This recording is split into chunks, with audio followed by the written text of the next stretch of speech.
skal være et minut. Bare filme. En masse optagelser og Superbambi. Ja, så skal vi sige Superbambi.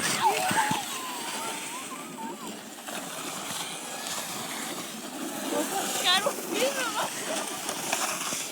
Fordi det er sjovt. Så tager jeg hjem, og så redigerer jeg den på computeren. Og så skriver jeg Superbambi. Det er Superbambi. Superbambi! Parentes Niklas! På YouTube og skriv Superbambi. Ja, Hvad hedder du inde på Facebook? Niklas skriver. Så gå ind og skriv. Parentes Niklas skriver, så vi ved, hvem det er. Prøv at sige Superbambi. Eller prøv lige Superbambi. Og så slut.